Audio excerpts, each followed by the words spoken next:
Los apremios más frecuentemente denunciados fueron el pau de arara, su nombre en portugués. El procedimiento se popularizó en los servicios secretos brasileños. Amarrada y suspendida de una barra de metal o madera, la persona recibe descargas eléctricas. La picana consiste en la introducción de un palo en el ano de la víctima. Una derivación de esto es la inyección de agua a presión por los orificios naturales del cuerpo. El submarino corresponde al sumergimiento del individuo en una bañera o en un barril llenos con agua o excrementos. El submarino seco se llama a la asfixia con una bolsa plástica amarrada al cuello de la víctima. Tal vez la tortura más conocida en Chile es la parrilla. Golpes eléctricos son aplicados a una persona amarrada a un catre metálico. Un procedimiento menos refinado es el teléfono. Violentas palmadas simultáneas son aplicadas sobre los oídos de las víctimas. Otras torturas utilizadas han sido el sumergimiento del interrogado en una tina con agua y hielo, o los golpes con bolsas de arena, las quemaduras con cigarrillos, la introducción de agujas en las uñas, la violación y los ultrajes sexuales, ya sea por los mismos torturadores o empleando perros y otros animales. Objetivos de la tortura son aislar al sujeto, hacer sentir su indefensión, quebrantar su voluntad, reducir su autoestima y, en definitiva, hacerlo colaborar entregando la información pedida por sus captores. Nos amarraban a una silla y pateaban la silla, nos caíamos, en fin, y que confesáramos cosas que eran inconfesables porque eran mentiras. Querían que yo dijera dónde había escondido en unos barcos todos los antibióticos de La Serena y Coquimbo, para los hospitales clandestinos, cosas así, pero increíbles.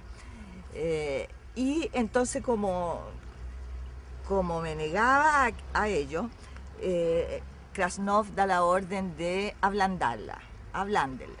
Entonces, en ese momento me llevan a el lugar de tortura y empieza de inmediato la tortura. Me hacen desnudarme, que es, yo diría, lo más impactante casi para las mujeres, ¿no? Porque la DINA fundamentalmente, digamos, agrede a las mujeres a través de lo que es su cuerpo, su sexualidad y su Después los reproducción. pegaron, los tuvieron en la muralla ahí. Después un teniente dijo, ¿saben que nosotros somos criminales? Dijo, ¿saben lo que le va a suceder? A ustedes los vamos a matar, lo dijo. Los vamos a llevarlo a una barricada y los vamos a matarlo ahí, los vamos a dar por muertos y después vamos a decir que la misma gente los matan a ustedes. Entonces la gente va a estar en contra del pueblo, de ellos mismos, va a estar a favor del gobierno. Un teniente de bigote.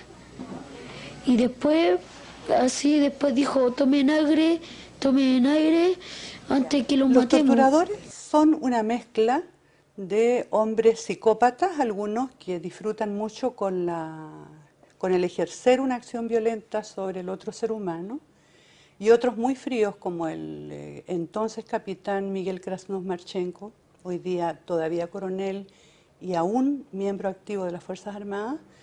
Era un tipo muy frío e ideológicamente absolutamente convencido de que lo que estaba haciendo era lo que había que hacer. Las interrogatorio de tortura.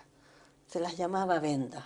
Había una venda sexy, donde se cometía toda clase de tropelías de tipo sexual, donde estaban las muchachas sentadas, arrinconadas contra la pared en una pieza, y había un tipo que les pasaba un pene erecto por la cara, vendadas.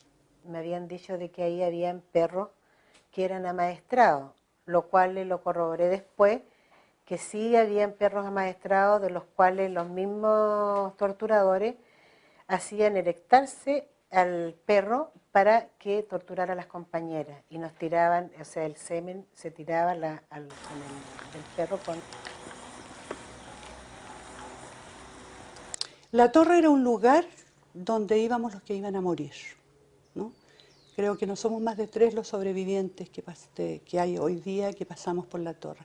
Toda la gente que pasó por la torre prácticamente está desaparecida. Era un lugar de aislamiento donde las celdas tenían aproximadamente 60 centímetros de ancho por 80 centímetros de largo. Yo mido 1,75 m, por lo tanto durante esos 3 meses no pude estirar mis piernas, ¿no? Tenía que estar con mis piernas encogidas hacia el pecho. Y eran celdas que no tenían puerta, ni tenían ninguna ventilación ni ventana, solamente tenían un orificio tipo puertecita para conejos, donde tú tenías que entrar y salir reptando. Porque cuando ya se tortura es porque se han violado todos los demás derechos humanos, ¿me entiendes? Y la verdad es que además, cuando se habla de la tortura como elemento de violación de los derechos humanos, se restringe la violación a un número muy pequeño de personas. No sé si me entiende, aunque hayan sido miles. Pero la verdad es que aquí hubo todo un pueblo afectado, ¿ya? Y los derechos se violaron, los derechos de ese pueblo se violaron mucho antes, o mis derechos se violaron mucho antes de que yo fuera detenida. A mí en la Villa Grimaldi me tocó ver cosas bien terribles en los otros. Me tocó ver la muerte lenta de Sedomir Lausic, que era un joven puntarenense del extremo sur del país, que tenía 21 años, era un técnico agrícola, y a él lo mataron lentamente a cadenazos. Nosotros vimos esa mole de hombre que tenía 1,90 m, que tenía una corpulencia impresionante, que tenía un estado físico como lo puede tener un muchacho atleta de 21 años, que no moría jamás, ¿no?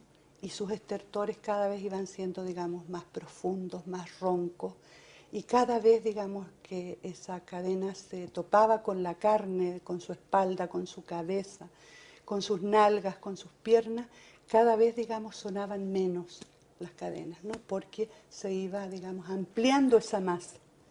Y en ese momento, el acto de amor más grande que uno podía tener hacia él era desearle que muriera rápidamente, que terminara eso, que no siguiera esa agonía que a lo mejor duró 3 horas, pero que a mí me pareció infinita.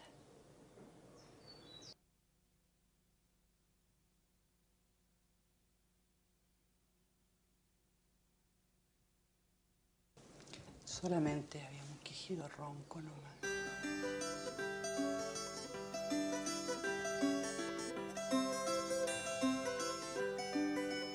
El derecho de vivir, poeta Ho Chi Minh, que golpea de Vietnam a toda la humanidad. Ningún cañón borrará el surco de tu arrozal. El derecho de vivir en paz. Indochina es el lugar más alto